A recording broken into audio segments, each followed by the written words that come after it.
کیونکہ ان کے تو یہاں تو کچھ بھی نہیں ان کا پیسہ جو ان کے ملک سے باہر یہ لے کے گئے ہوئے 30 سال میں. سو ان کو ایسے لوگ چاہیے تھے. اور ان کو کیا چاہیے تھا؟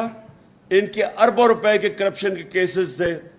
شہباز شریف پکڑا جانے والا تھا, اس کے اور اس کے بیٹے نے جیلوں میں جانا تھا ایف آئی اے کے کیس میں, جو مقصود چپڑاسی جدھر 4.25 ارب روپیہ چپڑاسیوں کے نام پہ اور نوکروں کے نام پہ آ رہا تھا, وہ سیدھا کیس میں ان کو سزا ہونے والی تھی. ایف آئی اے کے اوپر اپنے آدمی بٹھا کے وہ کیس ختم کر رہا ہے, نیب کے اوپر اپنا آدمی اٹھا کے 1100 ارب روپے کے کیسز اب ختم ہو رہے ہیں. 200 کیسز ختم ہو چکے ہیں ان کے. ابھی عدالت میں پتا چلا کہ 200 کیسز نیب کے ختم کروا چکے ہیں اپنے.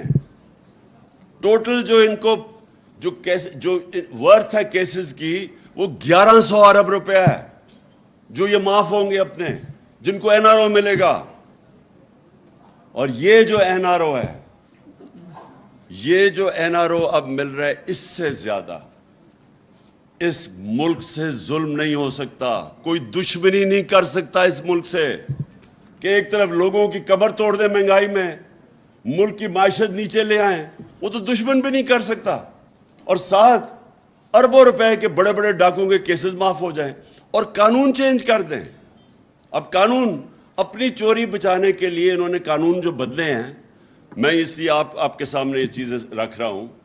اب انہوں نے قانون کیا بنایا ہے کہ اگر میں عمران خان کے کوئی 1 ارب روپیہ باہر پڑا ہوا ہے برطانیہ میں یا اثاثے ہیں اس کے, اور انفارمیشن آ جاتی ہے کہ عمران خان کے ہیں, انہوں نے قانون بنایا ہے کہ وہ عدالت میں ایڈمیسیبل نہیں ہے.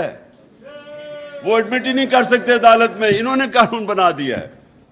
اور دوسرا, اب یہ آپ سب کے سامنے وہ میں نے کئی دفعہ فلمیں دکھائی ہیں کہ پہلے وہ مریم کہتی ہے جی ہمارے یہ 4 بڑے بڑے محلات لنڈن میں ہمارے نہیں ہیں. میری تو لنڈن چھوڑو, پاکستان میں بھی کوئی پراپرٹی نہیں ہے. اور اس کے بعد جب وہ پینما میں انکشاف ہو جاتا ہے تو 4 سال کے بعد وہی کہتا ہے اس کا بھائی کہ الحمدللہ یہ ہمارے بھی ہیں اور یہ مریم ان کی مالکہ ہے. اب یہ سوال یہ ہے کہ وہ ایڈمٹ کر گیا کہ, اور وہ نواز شریف نے اسمبلی میں ایڈمٹ کیا کہ ہمارے ہیں. تو جب آپ کے ہیں تو بتائیں پیسہ آیا کدھر سے؟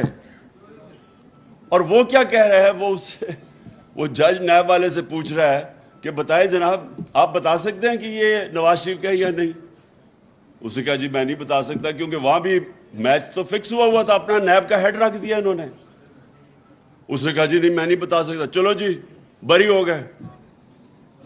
یعنی دنیا میں ایسا مذاق ہوتا ہے کہ ہر پبلک آفس ہولڈر کے لیے ساری دنیا میں قانون ہے.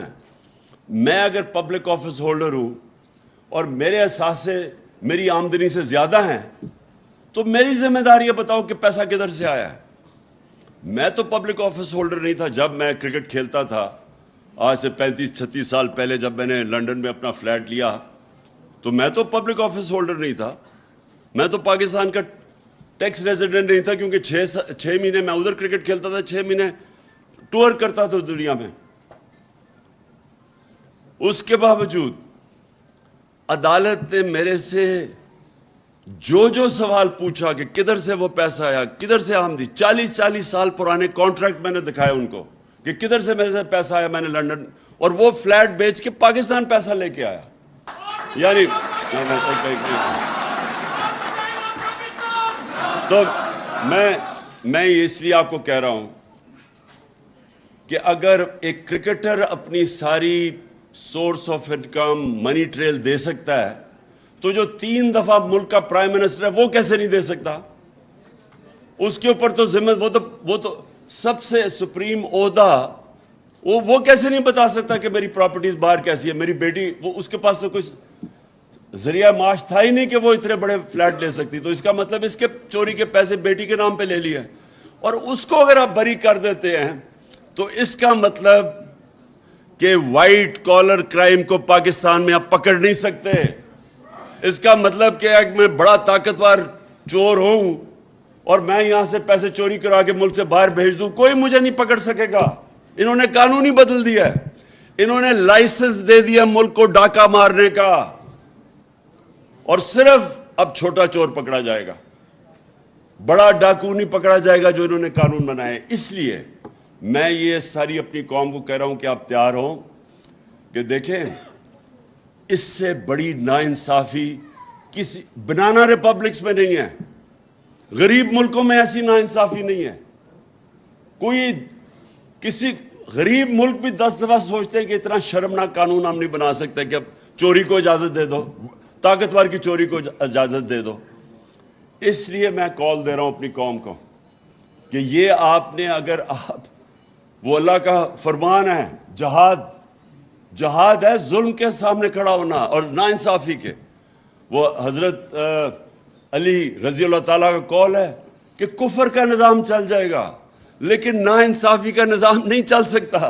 یہ نظام نہیں چل سکتا. تو میں اب آپ کو اچھا اور سارے آپ یونینز کو میں صرف یہ کہنا چاہتا ہوں کہ دیکھیں اگر ملک میں روزگار ہوگا تو یونینز کے پاس بارگننگ پاور ہوگی نا. اگر بے روزگاری ہوگی جو یہاں بڑھتی جا رہی ہے, اب جب گروتھ ریٹ نیچے گر رہی ہے تو اس کا مطلب بے روزگاری بڑھتی جا رہی ہے. تو جب بے روزگاری اور بھوک ہوگی تو آپ کا تو سارا انفارمل سیکٹر میں آپ کا ورکر چلا جائے گا. وہ تو جو پیسے دے گا وہ اس کو لینے کے لیے تیار ہو جائے گا. تھوڑی اگر 25,000 منیمم ویج ہے تو وہ تو 10,000 پہ بھی کام کرے گا بھوکا آدمی. اس لیے اگر یہ معاشی اس بحران بڑھتا جائے گا تو اب سب افیکٹ ہیں اور مہنگائی بڑھتی جائے گی. اب اس مہنگائی کے اندر مجھے بتائیں جو بجلی 16 روپے یونٹ ہمارے پاس تھی اب 36 روپے یونٹ آفیشیل ہے, ٹیکس لگا کے 50 روپے یونٹ پہ پہنچ گئی ہے. ابھی لوگوں کے پاس بجلی کے بل آئیں گے, بتائیں کون بجلی کا بل دے گا؟ جو تنخواہ دار طبقہ وہ تو مارا گیا. سارا تنخواہ دار طبقہ آج اس مہنگائی میں مارا جا رہا ہے.